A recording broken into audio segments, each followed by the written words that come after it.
Hi everyone, welcome to Pawpaw's Workshop. Today we're moving over to the lathe and I am doing this kit from Penn State Industries. It is a Aromatherapy Necklace Kit that was provided to me by the Penn State Industries to be able to do this demonstration. It is a fun, easy kit to be able to do. It's a great starter to be able to get into the wonderful world of lathe turning pins, and all different types of projects. So let's get started. I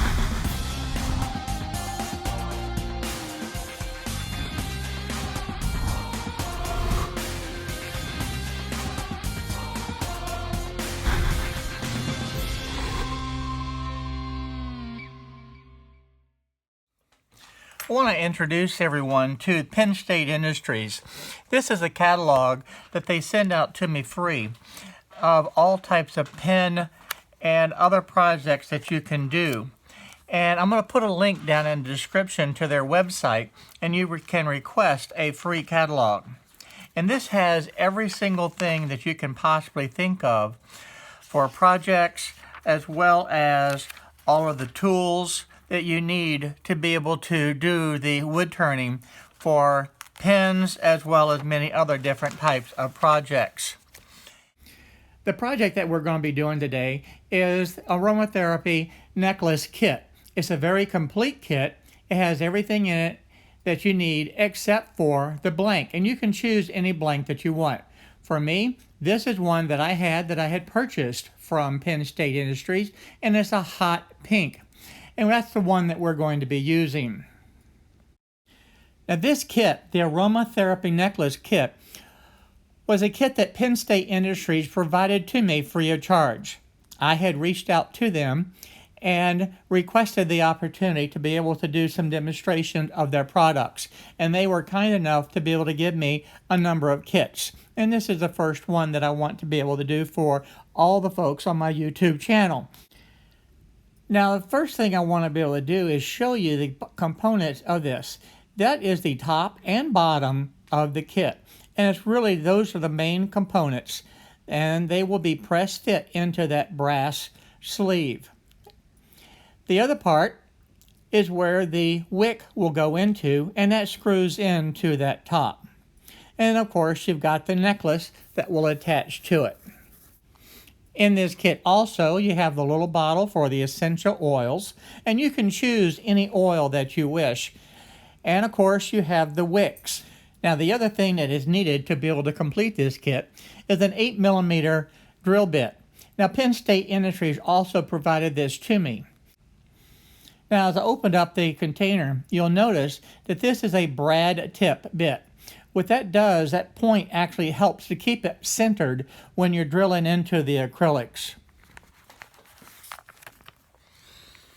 Now, on page 8 in the catalog, this is the actual project that we're going to be turning today. And you can see different types of blanks that they can use, and you can use any blank that you wish. And like I said, I'm using the hot pink. On this tube blank, it says that it requires a minimum of 1 1/8 inches. So I'm going to put that right here. And we're going to go ahead and mark my 1 1/8.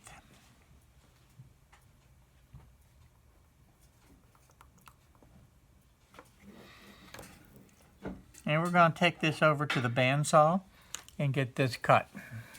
To be able to drill the hole dead center in this blank, I have a pin blank drilling center vise that I made a few years ago that actually works real well. They do have them available on the Penn State catalog. And let me show you that. So when you pick up your free catalog, on page 148 is the pin blank drilling center vise. So this will work real well, or you can choose to make your own, as I have done. Either way, you need some way to be able to secure the blank in some type of a vise to be able to drill the center all the way through.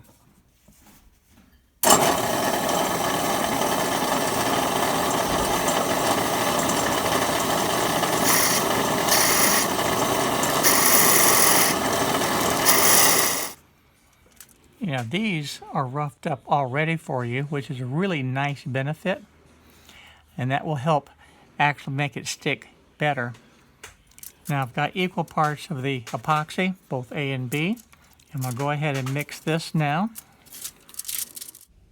With the epoxy thoroughly mixed, I went ahead and just slipped the brass tube onto the scratch-all, and then I liberally apply the epoxy, and I want to coat this very thoroughly all the way around.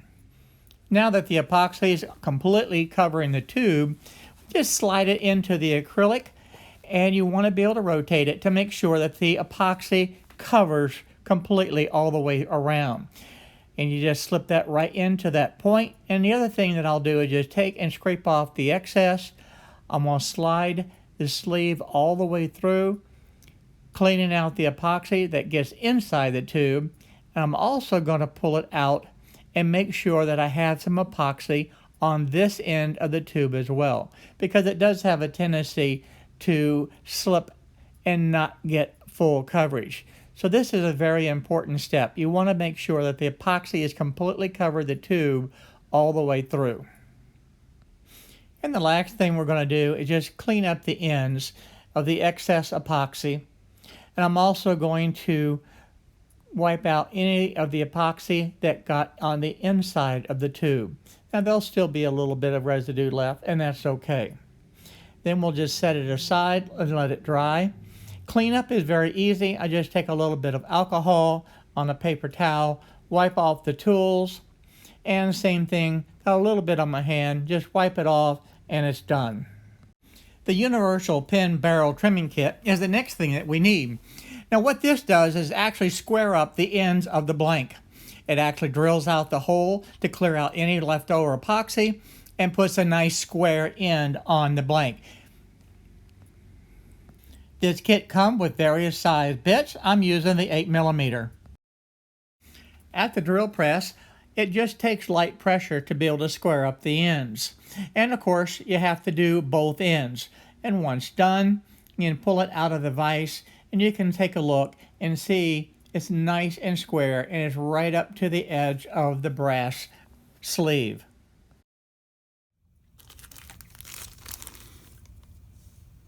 Now the bushings that we use for this Aromatherapy Necklace Kit are these two right here. So let's go ahead and open this up and we'll put this onto the lathe.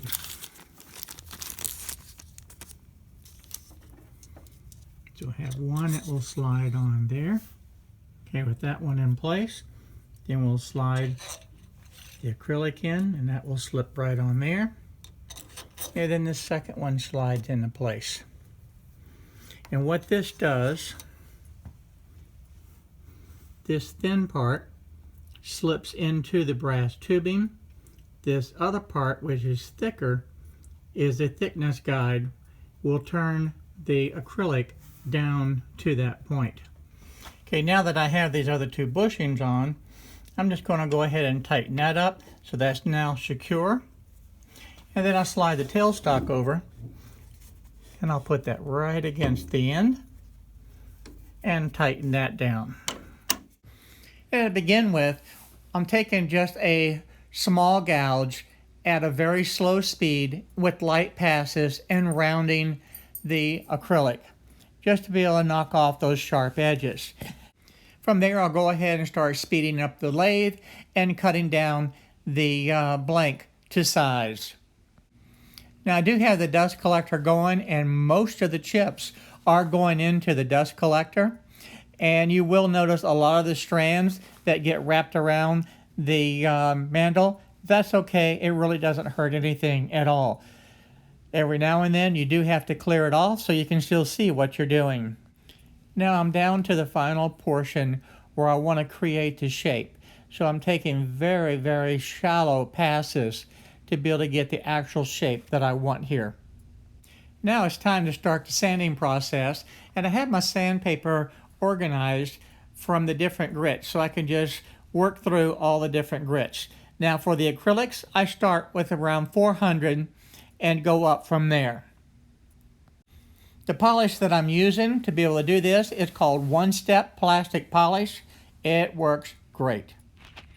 The actual sanding goes a lot quicker than you might think. It doesn't take a whole lot to be able to smooth it, and in between each grit, you want to make sure that you wipe it clean again.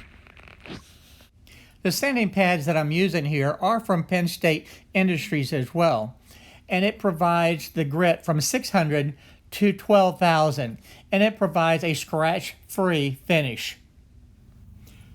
Wow, I think you'll agree, this is an awesome finish.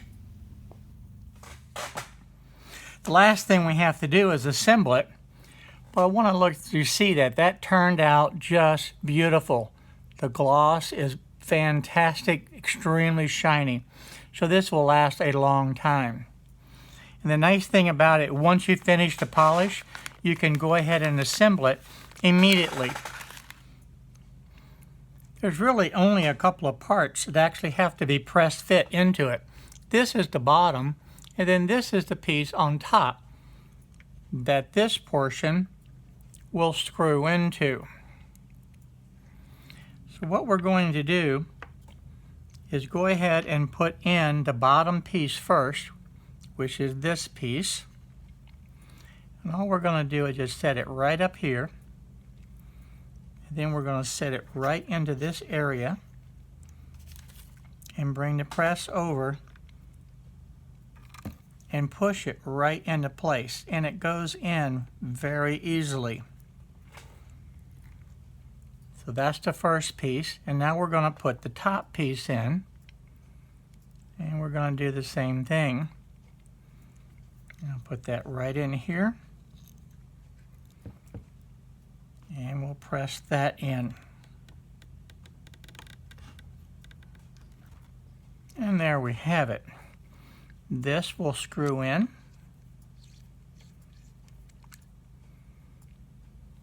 And of course, we have the wicks that will actually go in here. I'm not going to put that in right now. So you literally use any oils that you want. So the last thing, we're just going to go ahead and put this necklace on it. And you could use any necklace that you desired. But here we go. Yep.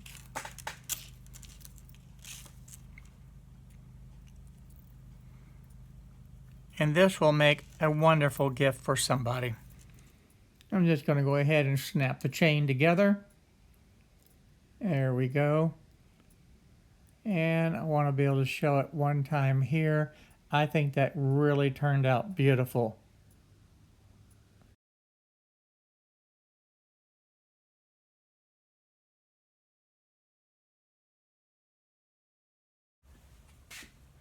I want to thank Penn State Industries today for providing me the kit that I made. This is a wonderful opportunity that they have afforded me by providing me some kits that I can share with you on the lathe. Doing the pin turning and all these other projects and the kits that they provide is absolutely amazing. So I have a link in the description to their website.